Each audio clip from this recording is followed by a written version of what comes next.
Hey there guys, this is the Outdoor Gear Review. My name is Luke. Thank you guys for tuning in for this episode of Tarp Basics 101. For this episode, I will be showing you all how to set up a two-pole tarp, and it's also compatible with those individuals who use trekking poles.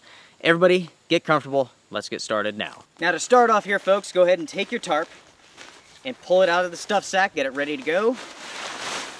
Go ahead and lay it down flat on the ground. This works with rectangle tarps and square tarps. Next up, you need 2 stakes, and you will go to the back end of the tarp. Now for this setup here, you want to take your 2 stakes and you want to stake out the middle of the tarp, not the ends. You want to let those be for now. So now it's time to go to the front side and focus on the 2 poles. Essentially, go to the opposite ends of what you just staked out, and that is where your poles will go.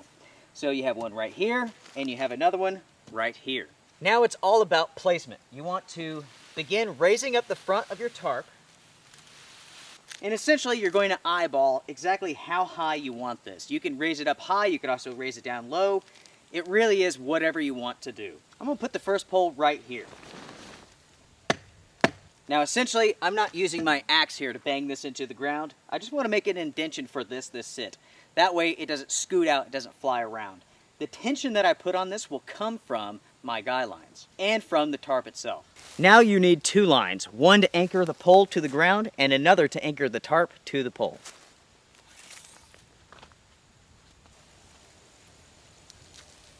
Go ahead and get your stake ready.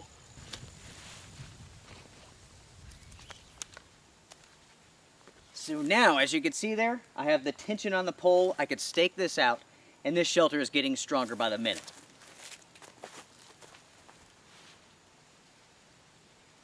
Now we need to do the same thing for the other side.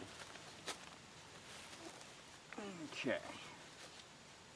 That looks pretty good right there. Now stake this side out.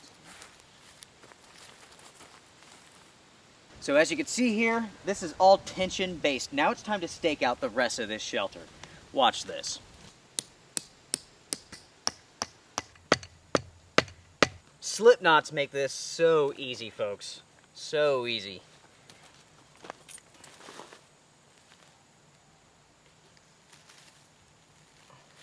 So here you have it. This is the 2-pole tarp. As you can see, you have the 2 poles in the middle. Fly wings on the side, nice and tight towards the ground here.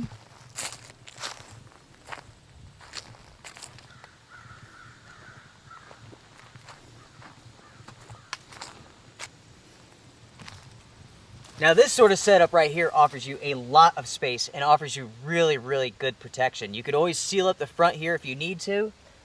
Like I said before, it works well with trekking poles. You could actually put the trekking poles on the inside and adjust the height. The key to this is the tension that you put on these poles, and namely the tension from the back of the tarp and the lines being staked out into the ground there. So these stakes here, they are not hammered into the ground at all. Plenty of space here to lay down, 2 people easily. You can have your gear inside of this. Very good storm protection. You could always lower this a little bit and hunker down the wings closer to the ground to keep out the elements. So if you have a storm that's coming in from the west, going towards the east, you can hunker this down with the bottom towards the west. So all that wind, that rain, the snow, whatever, hits the west side and reflects off of the east. It really does work well in that regards. Very, very easy to set up. It does take some time, no doubt about that. As you can see here, I could have done a better job. This isn't completely level, but that's okay. You guys get the point. Again, I really do want to state just how important these tension lines are. These are what really is holding this entire shelter up. It's staked down in the back, pulled tight, connected to the poles, and then again pulled tight. That way the tarp is erected and it's very, very solid, very, very sturdy. I will go over this one more time, piece by piece, section by section of how to do this. So start at the back side of the tarp, and as you can see here, stake those 2 sections out. Then move to the front, get your height for where you want the top, connect your poles, and then stake out and pull tight, tension those poles. And then you just basically stake out the back, stake out the front, and you are done. So viewers, there you have it. That is the two-pole tarp setup. Do you guys have any questions for me? If so, drop them down below my web zone and I'll do my best to address them for you. Strength and honor, everybody. Take care.